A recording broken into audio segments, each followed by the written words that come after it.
जय माँ काली दोस्तों। तो कैसे हैं आप सब। आप सभी का हमारे YouTube चैनल के मंत्र भजन में हार्दिक स्वागत है। आज की इस वीडियो में हम बहुत खास विषय पर बात करेंगे जो सभी साधकों के लिए और माँ के भक्तों के लिए जानना और समझना बहुत ज़रूरी है कि जब दैवीय कृपाएं प्राप्त होती हैं तो उसके बाद आगे क्या विशेष प्रयास किए जाने चाहिए ताकि जो ये संबंध है दैवीय शक्तियों से हमारा है वो शाश्वत रहे। तो दोस्तों, ये जानने से पहले मैं आपसे रिक्वेस्ट करती हूँ कि अगर आप हमारे चैनल पर नए हैं तो चैनल को subscribe to like share comment ज़रूर करें, क्योंकि ऐसी जानकारी हमारे यूट्यूब चैनल पर आगे आगे आपको मिलती रहेगी।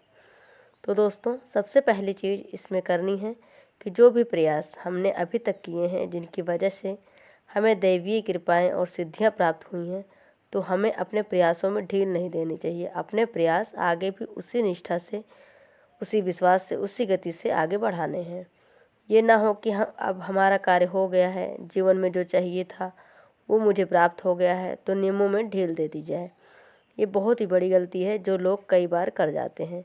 देखिए दोस्तों, मानव जीवन का लक्ष्य सिद्धियों की प्राप्ति से कहीं ऊपर है, भौतिक उपलब्धियों से कहीं ऊपर है। जब ईश्वरीय कृपा प्राप्त होती है तो स्वाभाविक रूप से भौतिक सुख सुविधाएं प्राप्त होने लगती हैं, लेकिन यहीं पर रुकना नहीं होता है, क्योंकि ये मानव जीवन का अंतिम लक्ष्य नहीं है।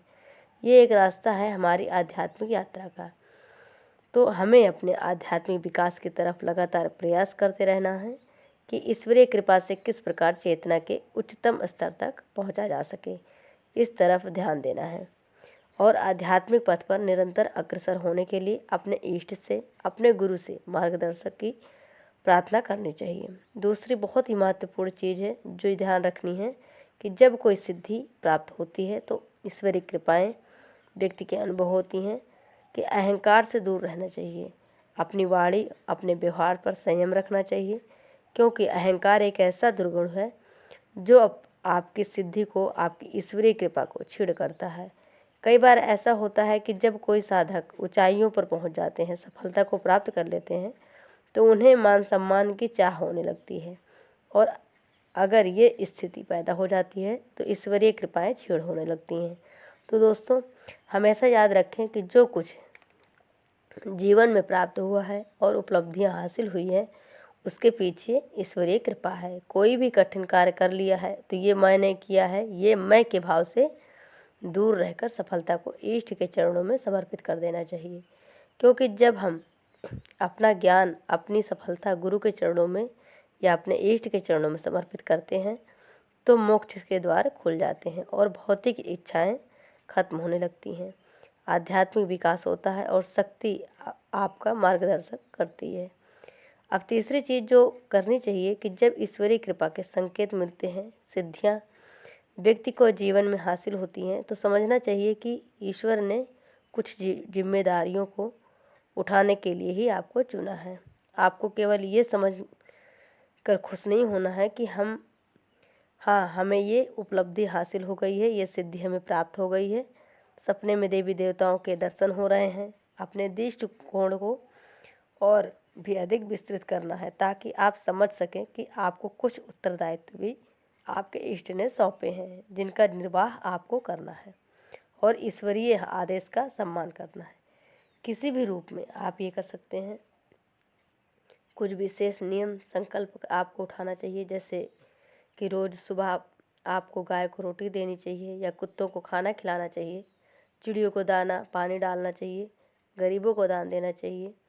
रोज़ नहीं दे सकते तो कम से कम हफ्ते में एक दिन का संकल्प बना ही लें कि हमें किसी गरीब का, किसी अपाहिज का या को दान देना है। तो अपने सामर्थ्य के अनुसार एक परोपकार का संकल्प आपको लेना चाहिए। अगर आप ऐसा करते हैं तो बहुत कृपा शक्तियों की आप पर होती है। चौथी चीज़ है कि हर किसी का सम्मान करना चाहिए, जैसे कि पहले भी बताया है हमने कि वाणी में, अपने व्यवहार में संयम रखें, किसी को भी गलत शब्द का प्रयोग ना करें। अगर ऐसा करते हैं तो ईश्वरीय शक्तियाँ, सिद्धियाँ छीड़ हो जाती हैं।